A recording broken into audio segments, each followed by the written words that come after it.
아이고, 형제 여러분 반갑습니다. 이렇게 2주 동안 빠지고 나서 또 반가운 얼굴들 뵈니까 너무 감사하고요.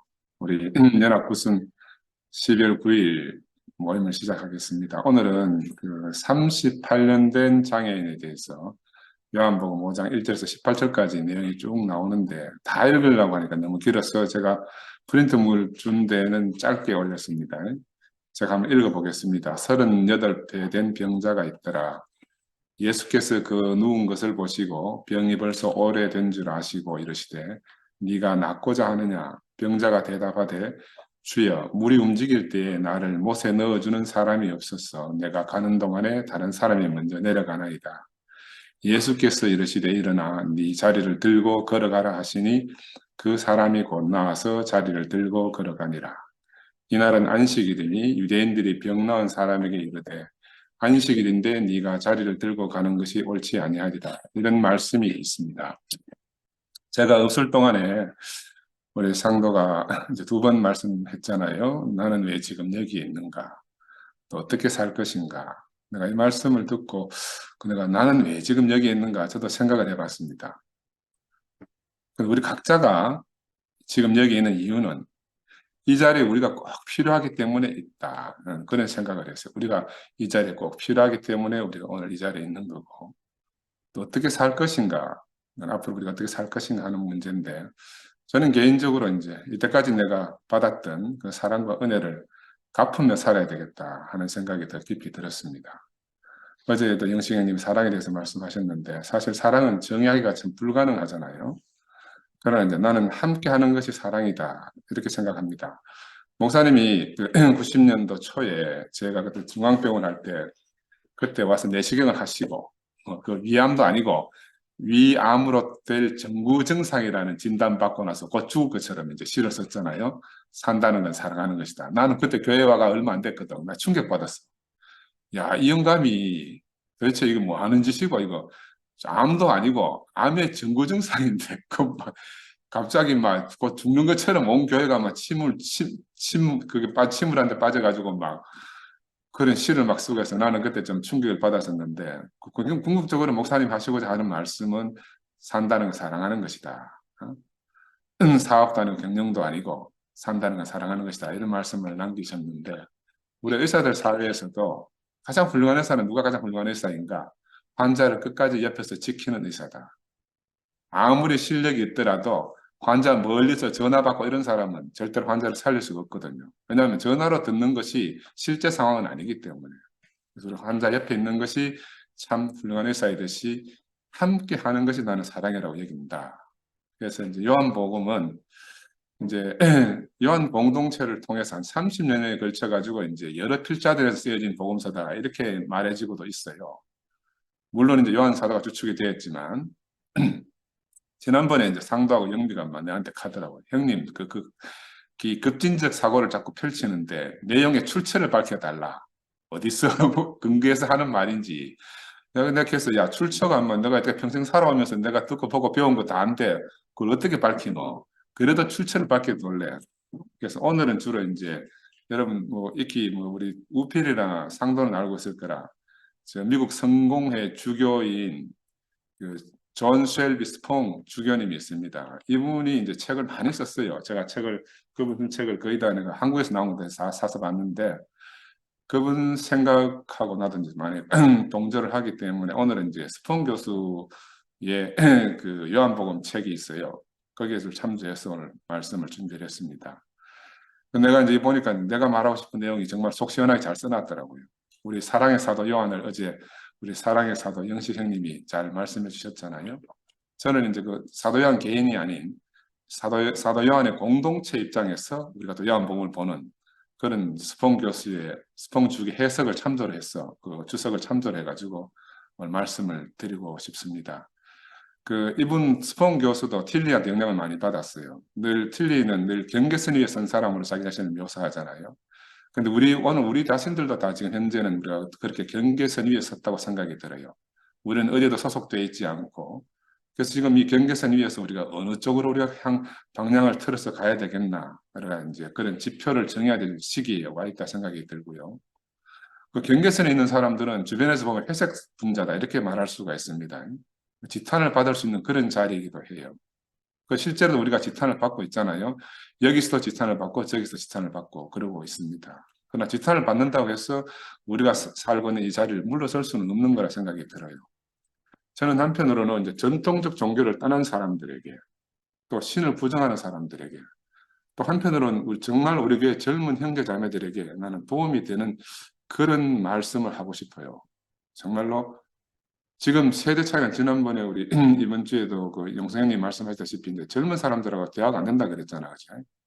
그 사람들의 사고와 그 사람들의 생각과 그 사람들의 언어 안으로 들어가서 함께 교통할 수 있으면 참 좋겠다 하는 그런 마음이 제 안에 있습니다. 그래서 오염된 기독교 밖에서 예수의 실제 안으로 가고 싶어서 몸부림치는 사람들이 있거든요.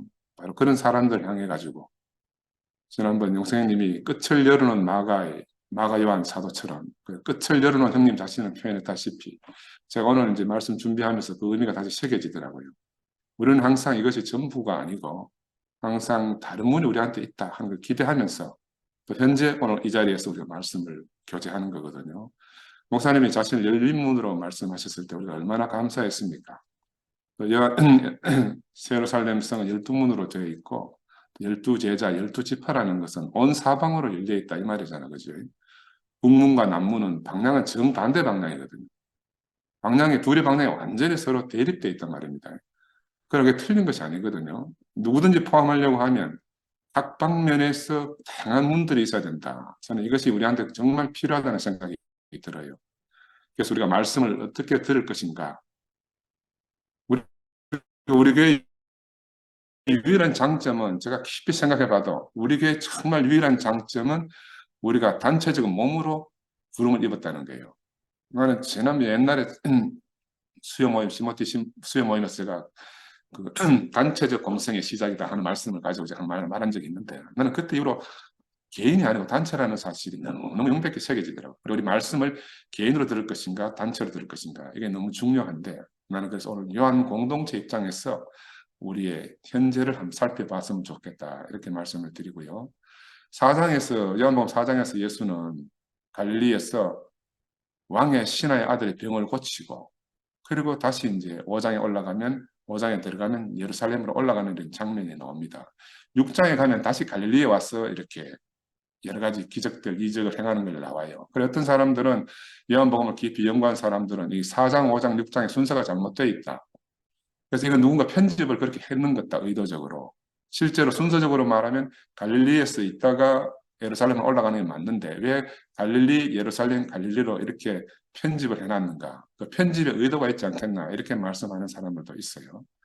그래서 예루살렘에 올라가는 이유는 기원전 7세기 그 신명기 개혁 때부터 지켜오던 이스라엘의 명절을 지키기 위해서 올라간다 이런 말씀을 하셨죠. 그래서 오늘 이 장애인 베데스다 연못가에서 이 장애인에 대한 일화는 단순한 일화가 아니고 회당 지도자들 유대인들은 항상 유대교 회당 시나고그에서 모이지 않습니까? 그죠? 우리가 교회에서 모임을 하듯이 그래서 회당 지도자들과 요한 공동체 그 요한 공동체는 예수를 따르는 사람들이고 회당 지도자들은 유대교를 섬기는 사람들이니까 그렇지만 이 사람들이 지금 함께 한 공간에서 생활하고 있으니까 이들 사이에 갈등이 없을 수가 없고 그래서 이 갈등에 대한 암시가 오늘 이 38년 된 병자에 들어있다 이렇게 보여집니다. 왜냐하면 이게 38년 된 병자를 왜 이야기했을까 이게 궁금하잖아요. 그렇죠?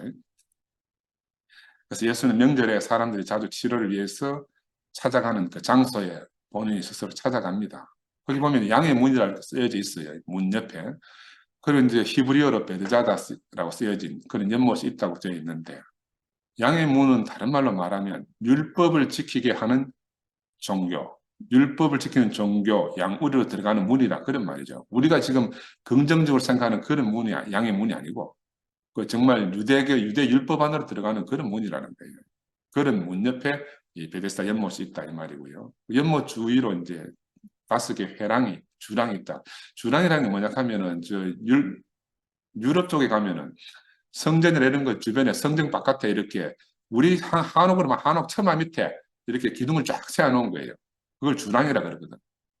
이게 주랑에 그 이제 서늘하게 그늘이 지니까 사람들이 모여 앉기 좋습니다.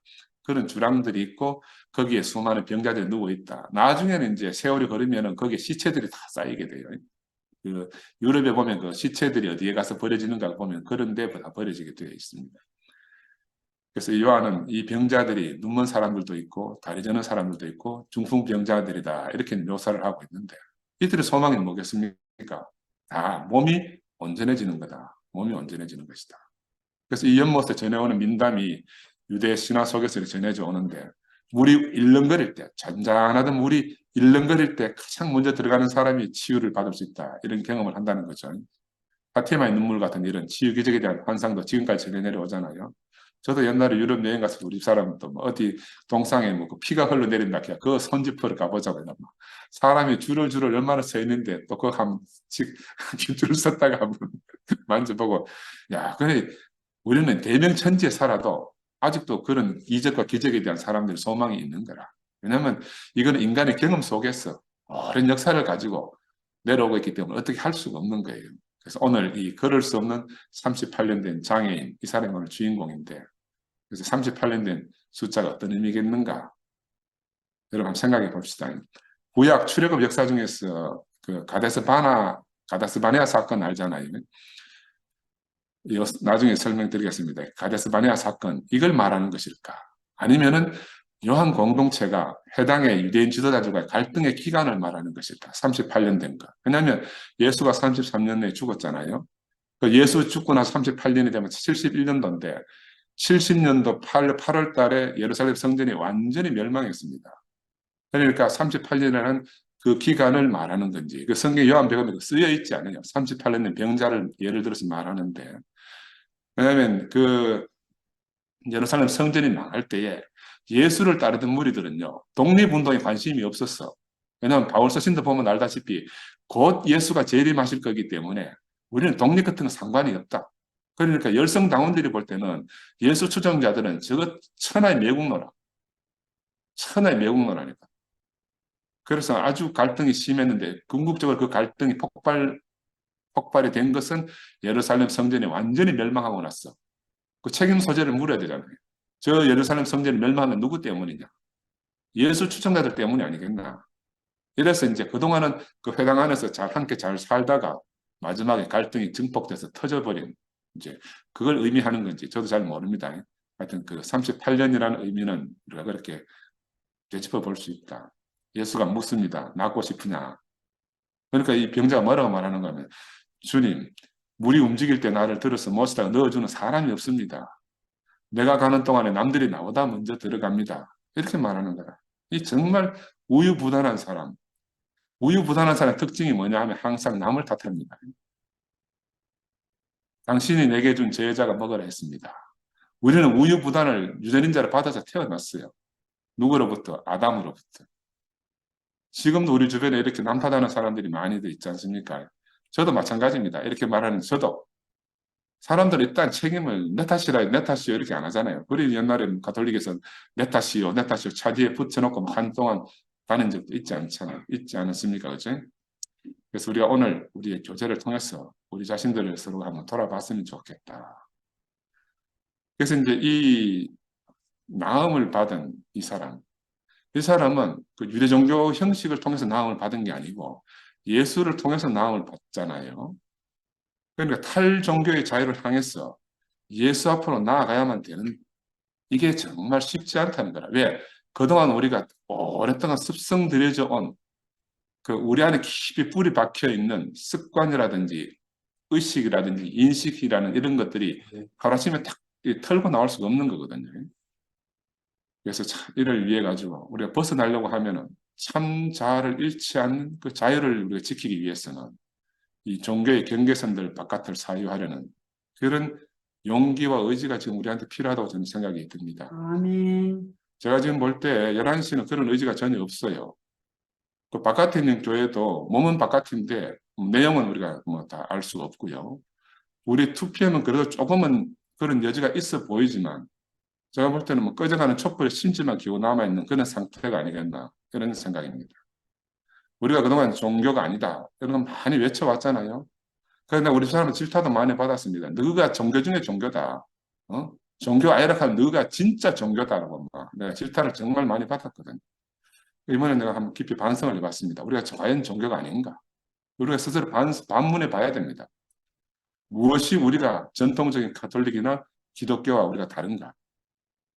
왜냐하면 기도가 없던 곳에서 갑자기 기도하자는 소리가 들리는 게 이게 무슨 소리냐 아니거든. 이게 뭘 의미하는 것이고 우리가 진짜로 종교 밖에 있었나? 아니면 어정쩡하게 양다리 걸치고 있었는가? 한번 생각해 봐야 된다. 저는 뭐 내 어머니하고 상구가 죽을 때 하나님께 기도할 수가 없었어요. 왜냐하면 내가 이 세계에 옮겨지고 보니까 이미 하나님이 내게 모든 걸 허락하셨거든. 부족한 것이 없음을 내가 알게 됐어요.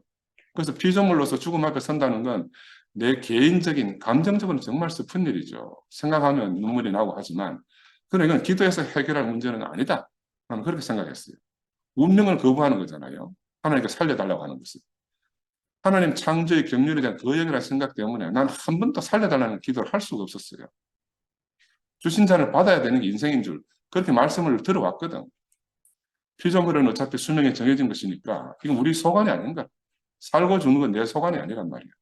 기도해서 해결해야 될 것 같으면 우리 다시 기도원에 가야 안 되겠어요.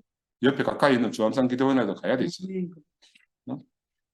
그 나라는 인간 개인 개체는 수억 년간 축적된 이 생명 정보의 총체로서 내 한 사람이 온 우주를 대표하거든요. 또 한편으로는 내가 한 개체가 몸 안에 있는 지체란 말입니다. 하나님 보시기에 정말 온전하고 사랑스러운 사람으로서 내가 살다가 가는 거라. 내 죽음이 내 개인의 죽음이라고 생각하면 슬픈 거예요. 내 죽음을 어떻게 인식하느냐? 내 죽음이 개체성으로 죽는 것인가? 이런 사람들에게는 정말 슬프고 당혹스럽겠지만 우리가 참 글쎄 몸으로 살면서 몸의 지체로 살면서 몸의 지체 안에서는 늘 삶과 죽음이 반복돼 일어나잖아요. 그 내가 몸의 지체로서 늘 일어나는 일로 인식하고 있는 사람들에게는 몸의 건축 안에서 일어나는 우리가 당연하게 살고 죽는 것은 당연하게 받아들여야 될 우리의 마지막 소임이라고 저는 생각이 듭니다. 그래서 한편에서는 태어나고 한편에서는 죽음이 있지만 이게 바로 생명의 연속성인 거예요. 태어나고 죽는 연속성. 몸이 성장하고 자라서 그리스도의 장성한 분량까지 자라게 되잖아요. 그러면 이 안에서 반드시 우리 육신적인 몸도 세포가 새로 태어나고 새로 죽고 하는 게 늘 반복돼 일어나지만 몸은 항상 유지하고 살거든요. 몸은 그렇게 자라난단 말입니다. 그러므로 우리가 몸의 지체로 우리 자신이 분명히 자리매김이 안 되면 우리는 정말 다 된 밥에 콧바뜨리는 꼴이 날 수가 있다. 저는 그런 생각이 너무너무 깊이 들더라고요. 그래서 우리가 아직 우리 인간에게 죽음은 선택을 할 수 있습니다. 내가 개인으로 죽을 것인가? 아니면 몸 안에 지체로서 내가 죽을 것인가? 이거는 자기 자신의 선택의 문제예요. 그죠? 나는 여동생 상구를 볼 때는 너무너무 상구는 영원스럽게 죽었어요. 상구는 개인으로 죽은 사람이 아니에요. 그 몸 안에 지체로서 죽은 거예요. 그래서 우리가 당연히 몸 안에 살았던 나는 그 지체로서 죽음이고 몸의 더 나은 성장을 위해서 내가 오늘 죽는 거라. 내가 죽으면서 그냥 죽는 게 아니에요. 당연히 그 영광스러운 말씀 유전자를 그 몸된 교회 안에 몸 안에 남기고 내가 죽어가는 거야. 그러니까 내가 죽는 게 아니죠. 영광스러운 죽음, 물론 인식되는 죽음이라. 그 육신은 사라져 없어지지만 그 육신이 살면서 남겨준 그 말씀 유전자가 있잖아요. 그 말씀 유전자는 교회 안에 오롯이 남아있는 거예요. 그러니까 우리가 이게 몸된 교회 안에 우리가 살고 있다. 나는 이 사실이 너무 하여튼 몸이 하여튼 어떻게 보면 전율이 있나. 우리가 몸 안에 살고 몸 안에 죽는다. 이건 하나님이 우리에게 베풀어준 가장 큰 은혜라고 생각이 들어요. 그래서 우리가 매일 말씀 안에 산다. 하지만 이 영광스러운 죽음으로 우리 인식이 못 되면 사실은 매일 말씀 안에 산다 해도 죽은 연불이나 똑같은 거예요. 말은 말씀 안에 살지만 그 영광스러운 죽음으로 인식이 안 되면 그 죽은 연불하고 하나도 다를 바가 없어요. 그래서 몸 안에서 개체의 육신의 죽음은 그냥 사라지는 것이 아니고요. 그리스도의 몸된 교회가 살아있는 한 영원히 그 유전자로 살아있게 되는 거라. 이것이 오늘 우리가 하나님의 부르심으로 우리가 하나님 그리스도의 몸으로 나라로 사는 나는 이유라고 생각해요. 내가 오늘 이번에도 깊이 생각이 들더라고. 내가 영사들 그런 이야기를 했지만 내가 오늘 나가서 죽더라도 나를 슬퍼할 일이 없다. 왜? 나는 오늘까지 연하게 살았기 때문에 오늘까지 하나님 부르심에 내가 합당해 살았기 때문에 그게 피조물 인생이란 말이에요. 피조물 인생. 보이는 이 지체 형상이 사라지지만 보이지 않는 몸 안에 영원한 DNA, 생명의 유전자로서 우리는 교회 안에 살아있거든요. 이게 부활의 실제고 이 부활의 비밀인데 우리가 이걸 놓쳐버리면 우리의 한평생이 말짱 도루묵이 됩니다. 바울이 고백한 것처럼. 이생뿐이라면 그 이생뿐이면 우리는 정말 허망한 게 되거든요. 근데 우리는 이 생 말고 다른 생이 있다는 거예요. 다른 생. 그 다른 생이 자꾸 몸이 다시 사는 거 이런 허망한 걸 쫓아가는 사람들 때문에 정말 우리가 몸 안에서 이 생이 아닌 다른 생, 이걸 우리가 우리 삶 안에서 분명히 보여줘야 될 막중한 의무가 있다는 생각이 들고요. 다시 본문으로 돌아와서 사람들은 자신의 용기 부족이나 우유부단함에 대해서 대체로 자신에서 너무 관대합니다. 근데 우리는 그럴 수밖에 없는데 예수는 자기 자신에 대해서 정말 엄격하잖아요. 그 자기가 참 자아를 잃지 않고 죽음 앞에서 십자가에까지 가시면서도 자기가 가진 인간으로서 참 자유를 잃지 않고 사신 분이라 이렇게 말씀드릴 수가 있습니다. 그는 장애인을 동정하지 않았어요. 직설적으로 뭐라고 말하는가 하면 일어난 이 자리를 걷어가지고 걸어가라. 걸어가라 이렇게 말한 거예요. 이 사람은 즉시 그 말을 듣고 일어나 자신의 자리를 걷고 걸어 나갔습니다. 나는 이게 바로 예수의 사랑이라고 생각해요. 따로 사랑 안 해도 주저앉은 그를 이렇게 세우는 그것이 바로 예수의 사랑이다. 아멘. 그래서 이 사람은 물이 동하는 곳에 들어가면 병이 낫는다는 전통적인 믿음에 기대어서 걸어 나간 게 아니잖아요. 바로 참 자아를 잃지 않고 사는 예수를 통해서 어떤 환경과 어떤 여건에도 자신이 가지고 있는 아버지 하나님에 대한 신념으로 동정하지 않는 예수를 만나가지고 평생 우유부단하고 남 탓하던 이 사람이 스스로 일어나 걷게 된 거예요. 이게 바로 기적입니다. 그죠? 기적. 일어나 걸어가라. 우리도 마찬가지입니다. 2000년 동안 믿어왔던 우리 종교적 신념으로 우리 인생의 병이 낫는 게 아니잖아요. 우리가 오래 경험했지 않습니까? 그죠? 우리가 어떻게 인생의 병이 다 치유됐습니까? 바로 참 자유자, 아버지 앞에서 참 자유하는 이 예수를 만나서 우리가 다 걷게 됐고 우리 눈이 뜨여졌고 그제 우리의 모든 병이 낫게 된 사람들입니다. 근데 본문에 딱 들어가 보면 야, 이 사람이 걸어가게 생겼고 낫게 되었는데 새로운 갈등이 딱 생긴 거예요. 갈등의 경계선이 형성된 겁니다. 누구로 말미암아? 예수로 말미암아 갈등의 경계선이 딱 정해진 거예요. 예수를 통해서 참 자유함을 얻었는데 이 자유함을 누리고 살 것인가? 아니면 다시 옛 종교의 법에 다시 매일 것인가? 야, 이 38년 된 장애인의 문제는 그 당시 요한 공동체의 문제이기도 하고 오늘 또 우리들의 문제이기도 합니다. 우리가 하나도 다르지 않는 그런 형편을 지금 요한 공동체가 요한복음 5장에서 직면하고 있습니다. 왜냐하면 이 사람은 예수를 인해 가지고 새로운 삶과 온전함을 얻었어요. 근데 이 사람은 붙들고 있는 게 있단 말입니다. 내가 분명히 일어나 걸었는데 내 뒷다리를 붙드는 게 뭐냐 하면은 과거의 종교적 규율이라는 거예요. 왜? 이 사람은 평생 거기에 매여 살았기 때문에. 분명히 조금 전까지는 장애인이었어요. 지금은 바로 예수를 통해서 온전함을 얻었어요. 근데 또다시 갈등의 그 경계선에 딱 서게 된 거라. 왜? 해당 지도자들을 만났기 때문에. 인생의 온전함에 대한 소망을 예수를 통해서 봤습니다. 예수처럼 자기도 자신을 활짝 열어서 하나님에 대해서 개방을 했습니다. 그러니까 이제는 다시는 옛 변명이라든지 옛 우유부단함 속으로 숨어 들어갈 수 없어요. 자기를 변명할 수 없는 거라. 변명할 수 없으면 어떻게 됐습니까? 막상 예수의 말을 듣고 과감하게 자신을 열었는데 새로운 온전한 세계관을 한 발을 딱 내디뎠는데 다시 한번 갈등에 야 이게 드라마 갈등의 국면에 탁 봉착한 거라. 앞으로 가도 못하고 뒤로 후퇴하는 거. 근데 이게 누구의 문제인가? 38년의 병자의 문제인가? 요한 공동체의 문제인가? 아니면 오늘 현실을 살아가는 우리들의 문제인가? 우리 깊이 이 말씀 안에서는 제 자신이 깊이 생각이 되어지더라고요. 해당 종교 지도자들이 이 사람이 안식일을 어기고 돗자리를 걷어서 걸어가는 걸 딱 봤습니다. 이봐라. 안식일 지키라고 했는데 안식일은 걸어 돗자리를 걷어서 가는 게 노동이라. 그래 안식일 법을 어긴 거죠.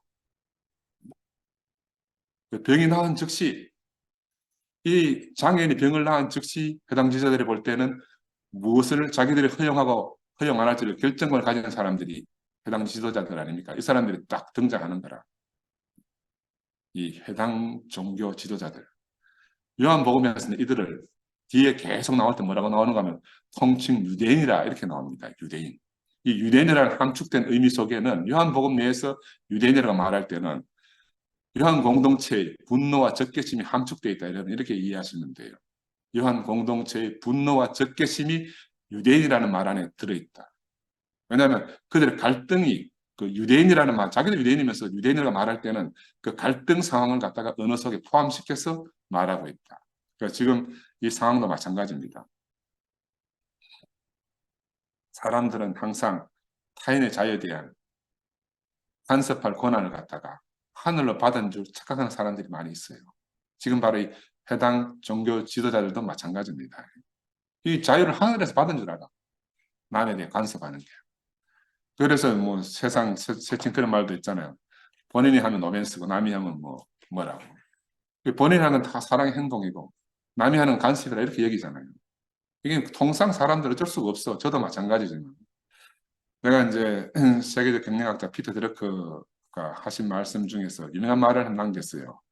사람은 어느 누구도 하늘로부터 남을 관리할 권리를 부여받은 사람이 없다.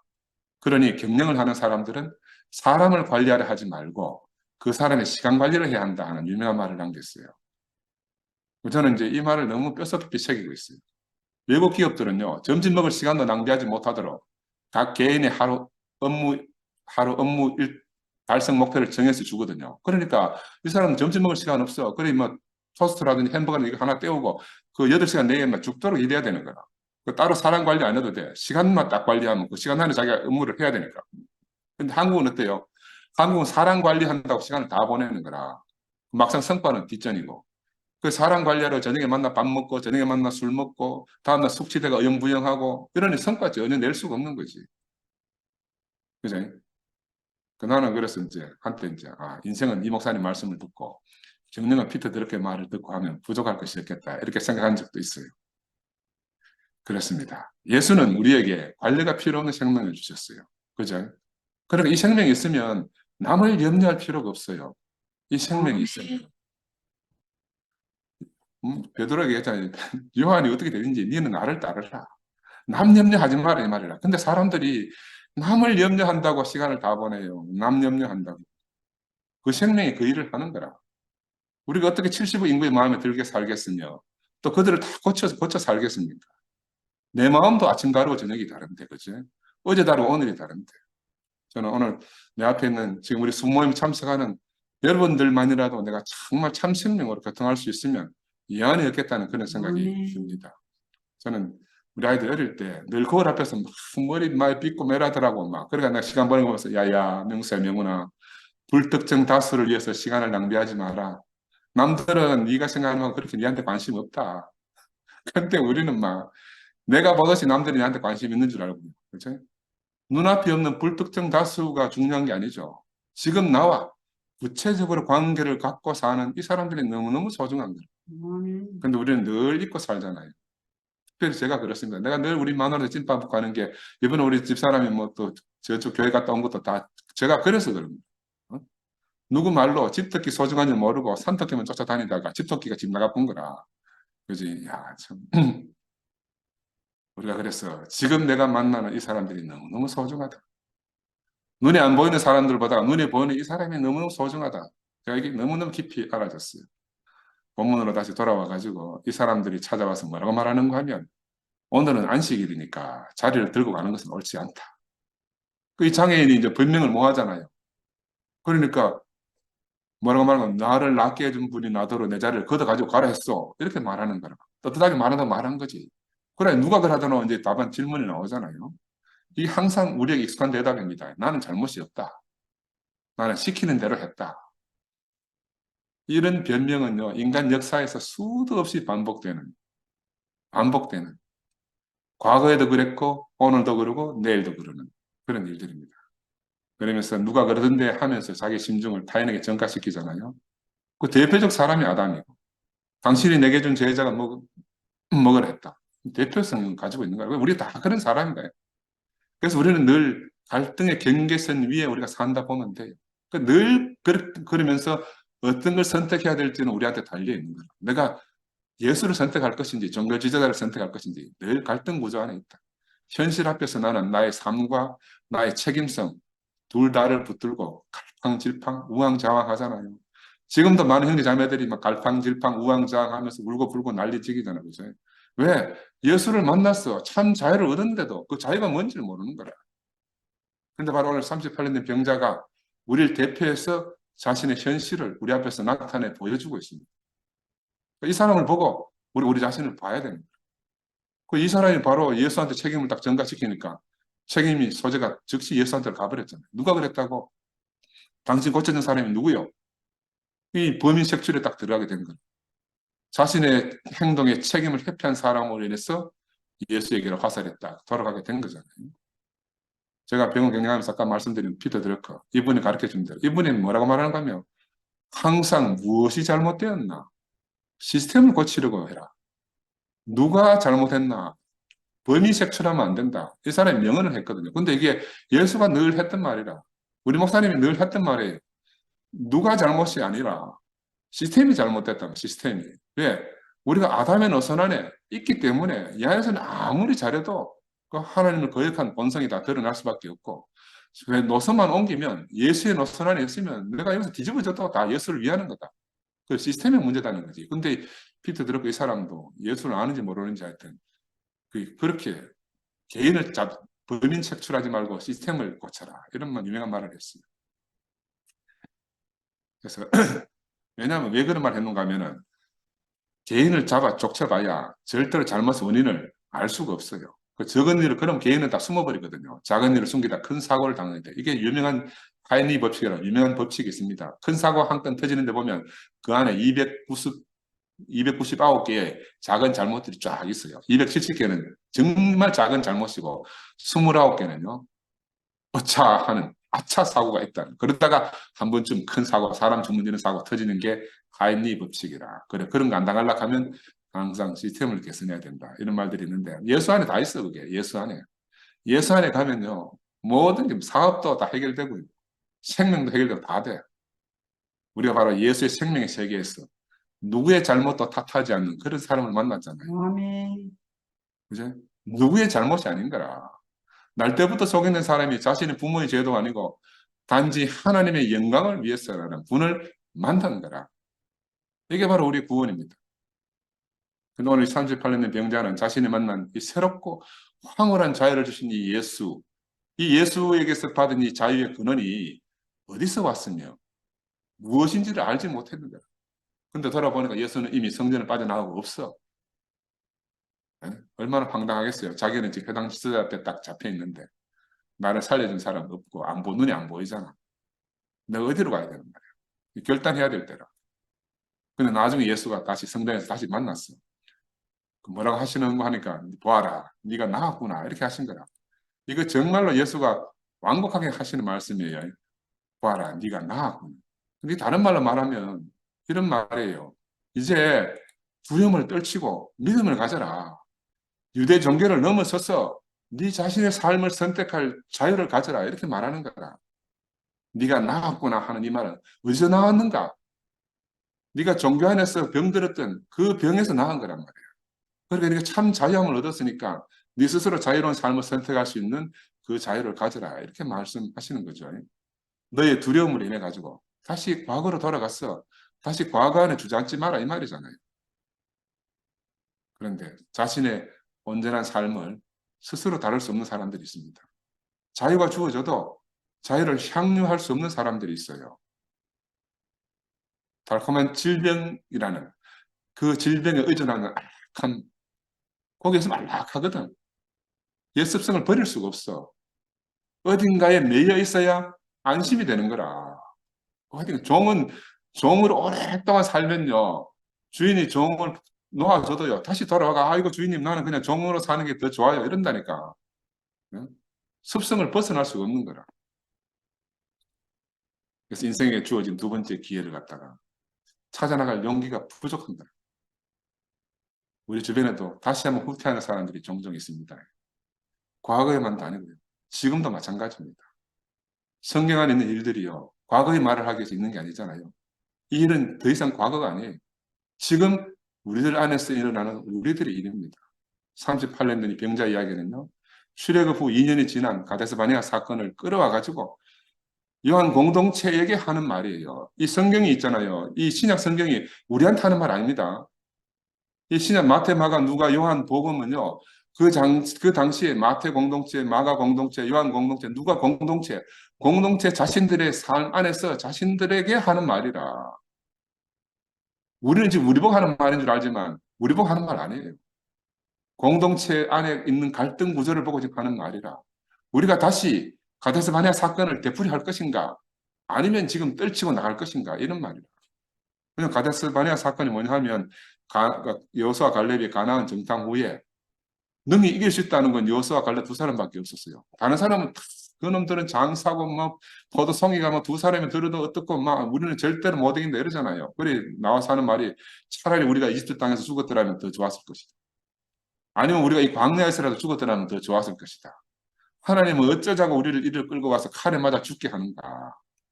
이 말이 치명적인 말이 돼가지고요. 이스라엘 백성들은 말이 하나님 귀에 들어갔잖아요. 그들이 말대로 됐어요. 당초 2년밖에 안 걸릴 이 노정이 취소되고 38년의 노정이 추가돼서 40년을 꽉 채우게 됐잖아요. 40년을 꽉 채웠다는 말은 살아서 간 놈이 한 놈도 없다 이 말이라. 다 죽었다 그 말이에요. 입에서 나온 말대로 백성들은 땅에 갈라져 죽기도 하고 불에 소멸되기도 하고 불뱀에 물려 죽기도 하고 전쟁으로 죽기도 하고 여호수아와 갈렙을 제외하고 출애굽 1세대들은 약속의 땅에 아무도 못 들어갔습니다. 광야에서 생을 마감해야 됐거든요. 이거 바로 요한 공동체가 38년 된 병자 이야기를 끄집어낸 건 바로 그 이야기를 하는 거예요. 왜냐하면 지금 요한 공동체하고 해당 지도자들과의 갈등이 너무너무 심각한 거라. 예루살렘 성전은 무너졌고 성전 무너지는데 일주 안 넘는데 저놈들이다. 저놈들하고 우리가 더 이상 같이 살 수 없다. 이런 갈등 구조가 폭발하기 직전인 거예요. 그러니 공동체 형제들에게 요한복음은 옛 조상들의 이야기를 떠오르도록 해가지고 가데스 바네아 사건을 회상시켜서 이 38년 동안 광야를 빙 돌아갈 수밖에 없었던 자신들의 선조들의 이야기들을 모델로 삼아서 바로 38년 병자 이야기를 끄집어낸 거라. 옛날에는 이거 38년, 40년도 아니고 38년 병자를 이야기하는 거 그건 몰랐어요. 이번에 보니까 38년 병자가 이런 의미가 있구나. 그 옛날에 그 이야기도 하고 지금 예수가 죽고 나서 38년 된 예루살렘 성전이 무너지고 난 바로 지금 이 시각이기도 하고 다 38년이라.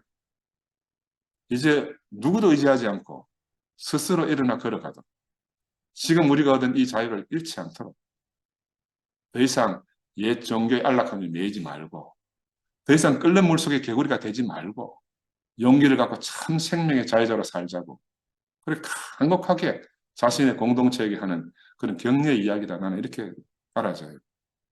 그러나 전에 장애인이 된 이 사람은 즉시 해당 지도자에게 가는 거라. 예수가 나를 치료해 준 사람입니다. 하고 알려준 거라. 알려줬다는 말이 아니고 고발한 거지. 고발한 거야. 그래서 이 고발이 예수에게 새로운 핍박의 원인이 됐잖아요. 이 종교 지도자를 주장하는 온전함이라는 것, 온전함이라는 건 종교적 규례를 잘 지키는 겁니다. 근데 종교적 규례들을 깨트려서 성취할 수 있는 것이 아니잖아요. 온전함이라는 게. 그래서 이들 종교적 규례들을 깨뜨리는 예수에게는 격렬하게 흥분할 수밖에 없어요. 이 사람들은. 분이 날 수밖에 없는 거라. 안식일에는 하나님의 선행이라도 허락되지 않는다. 왜? 정해진 율법은 규례는 반드시 지켜야 된다. 혹시 우리 안에라도 그런 일이 없는가 우리가 깊이 돌이켜봐야 됩니다. 우리가 이런 종교적 규례 안으로 우리가 되돌아가려는 속성은 없는 건지 우리 안에 그런 습성은 없는 건지 우리는 바로 그런 갈등의 경계선 위에 우리가 오늘 있습니다. 예수는 여기에 전혀 지지 않고 말합니다. 내 아버지는 지금도 일하시고 계십니다. 내 아버지는 지금도 일하고 계십니다. 아버지가 일하시니까 나도 일합니다. 이렇게 당당하게 응수하는 거라. 우리도 이런 당당함이 필요한 겁니다. 아버지가 일하시면 나도 일하고 내 아버지가 일하시면 나도 일한다. 아버지는 지금도 일하십니다. 장애인은 이 치유를 통해서 하나님의 안식일에도 계속해서 생명과 온전함을 일으키시는 그걸 보여주고 있잖아요.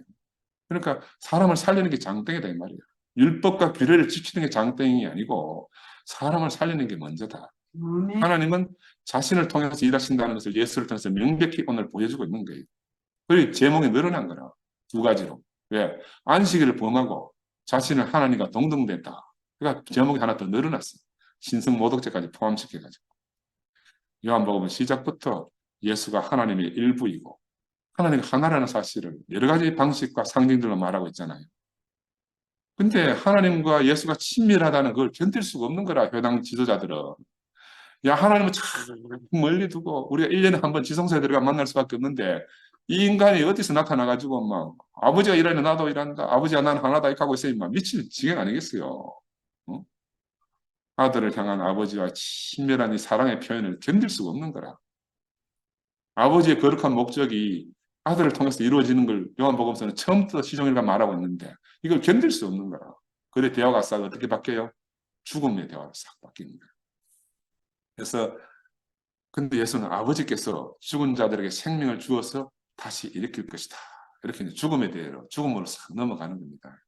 근데 죽은 자들에게 생명을 주어 일으키는 것도 아버지 일이 아니고 아들의 일이라는 거라. 아들의 일. 예수의 일이기도 하고 오늘 우리들의 일이기도 합니다. 이 아들은 이 생에서 삶의 온전함, 그리고 이 생을 초월한 영생의 삶의 온전함, 이 모든 것의 원천이 이 아들 안에 다 있는 거예요. 이 아들을 믿는 사람, 어떤 아들, 아들과 아버지가 하나라는 이 아들을 믿는 사람은 심판을 받지 않고 죽음에서 생명으로 옮겨지고 제한된 자기 의식의 세계. 이게 다른 말로 선악과의 세계죠. 제한된 자기 의식이라는 건 선악과의 세계거든. 자기 의식의 세계로부터 벗어났어. 모든 인간 의식의 경계와 한계를 넘어서는 거. 이게 바로 생명의 세계로 옮겨지는 거잖아요. 다른 말로 하면 초월적 세계 안으로. 옮겨져서 예수 안으로 가면 우리가 삶과 죽음, 삶과 영생을 분리하는 경계 이런 게 싹 사라지거든요. 소멸시켜버리거든요. 이걸 다른 말로 이제 우주적 생명의식을 이렇게 말합니다. 나중에 내가 이제 우주적 생명의식에 대해서 한번 말씀드릴 기회가 있을 건데 정말 나는 이런 이야기 들으니까 와 이게 너무너무 감동적이라. 이 우리 안에 다 있는데 우리가 언어로 표현만 지금 이때까지 안 하고 살아왔을 뿐이에요. 그래서 이거는 예수 안에 있는 이거는 너무너무 도전적인 대화입니다. 와, 죽음에 있는 사람까지 다 이렇게 세우겠다는 거예요. 요한은 바로 이 예수가 자신을 표현할 때 자신을 보내신 분의 뜻 안에서 살고 있다. 예수가 말했다는 거예요.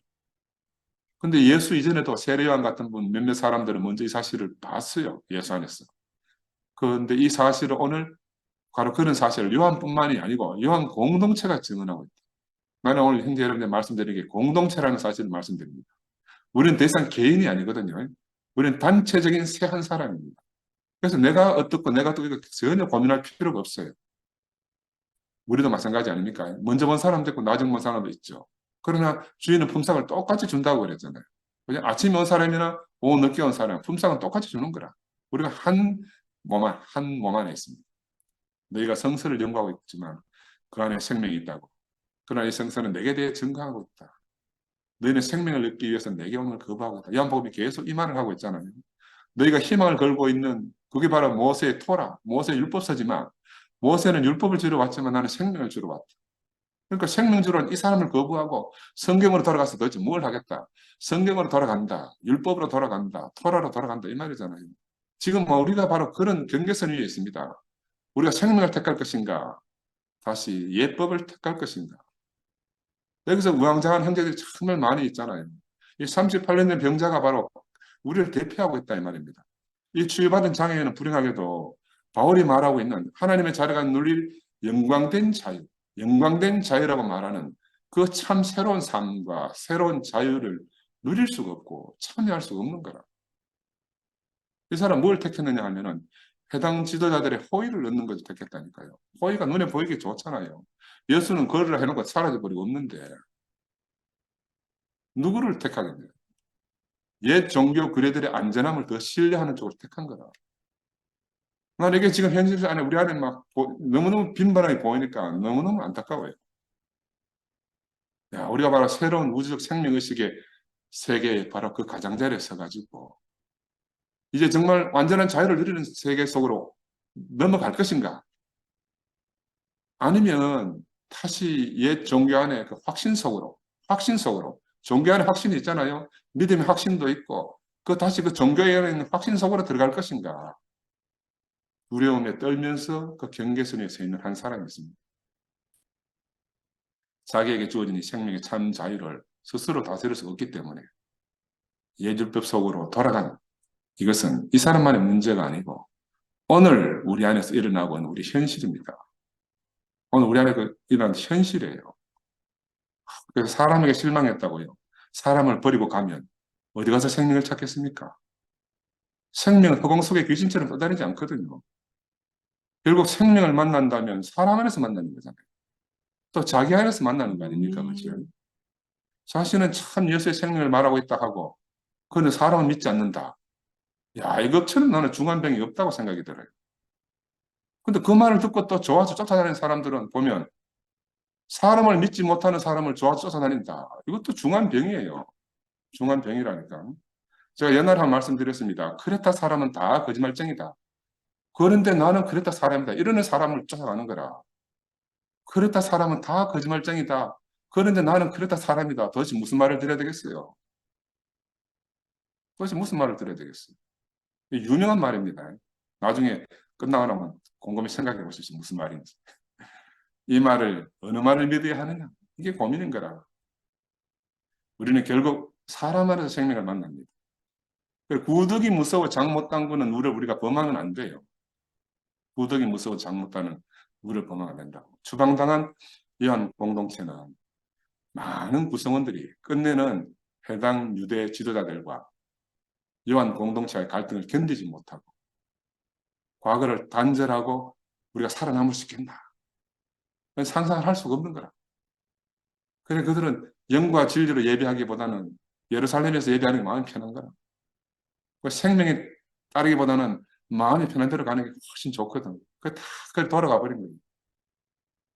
이게 우리 앞에서 하는 전해진 메시지가 너무너무나 강력하다고 생각이 들어요. 너무너무 강력합니다. 그러므로 예수의 주장자들이 모두가 다 요한이 그리고 있는 새로운 생명의식의 세계로, 우주적 의식의 세계 속으로, 참사람 예수 안으로 나아갈 수 없었던 것이 당시의 참담한 현실이다. 그들은 이 십자가를 하나님의 영광이 드러난 것으로 볼 수가 없었던 거예요. 새로운 생명의 실제를 받아들일 수가 없었던 거예요. 생명의 성숙이 요구하고 있는 생명이 성숙하려고 하면요. 미래의 불확실함을 견뎌야 됩니다. 그런 걱정을 견딜 수가 있어야 돼요. 근데 견딜 수가 없는 거라. 그러니 옛 종교 안에 안락함으로 싹 들어가 버립니다. 뭐 구렁이 꼬리 싹 감싸져 싹 들어가 버립니다. 확정된 규례와 본이 있는 성서와 확정된 거룩한 전통들, 그 지도자들 그런 걸 원하는 거예요. 생명 자체보다는 숨어서 안식할 수 있는 무엇인가를 원하고 있는 거라. 예수를 따르려면요. 필요한 변화를 스스로 만들어내야 되는데 이런 필요한 변화를 스스로 만들어낼 수가 없는 거라. 참 자유를 줬는데도 불구하고 자유를 누릴 수가 없는 거예요. 이 38년 된 병자는 바로 이런 형편에 처한 요한 공동체를 상징하고 있다. 모세의 광야 시대를 이야기하면서 왜 여호수아와 갈렙만 빼고 다 광야에서 죽음을 맞이할 수밖에 없었는지 그들의 조상들의 이야기를 하면서 오늘 우리들에게도 바로 그 무엇인가를 전해주고 있잖아, 이 요한복음.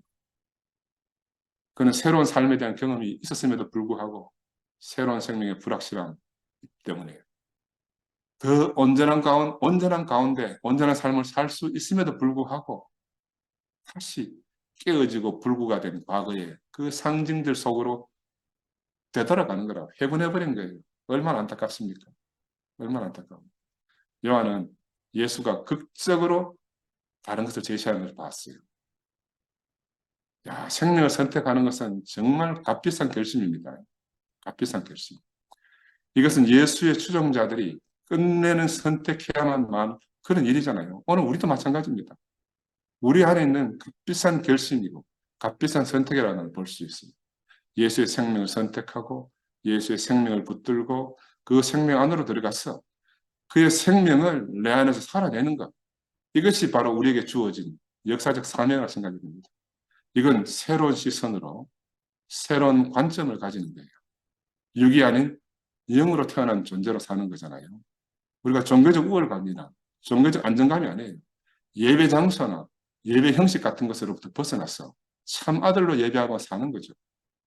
이게 이제 우리가 참 사람으로 산다는 그런 의미라고 말씀드릴 수 있고요. 이게 새롭고 떨리고 두렵지만 또 다른 차원 안으로 우리 자신을 활짝 열어젖히는 거잖아요. 그런데 요한복음에 예수가 우리보다 먼저 그렇게 외롭게 살다가 간 그 모습을 우리에게 다 보여주고 있지 않습니까? 생명의 온전함을 맛보고 만나고 그 안으로 들어가 본 후에도 어떤 사람들은 그 온전함을 계속 추구하기가 너무너무 두려웠어요. 다시 과거의 방식으로 싹 돌아가 버린단 말입니다. 오늘도 그런 사람들이 있다. 이게 너무 애통해요.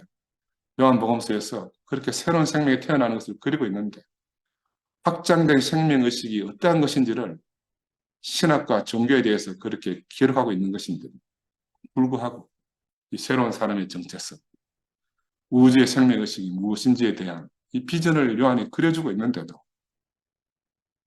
유대 고대인들의 시대적 한계를 지닌 하나님에 대한 이해가 요한에 오면 확 성숙해지거든요.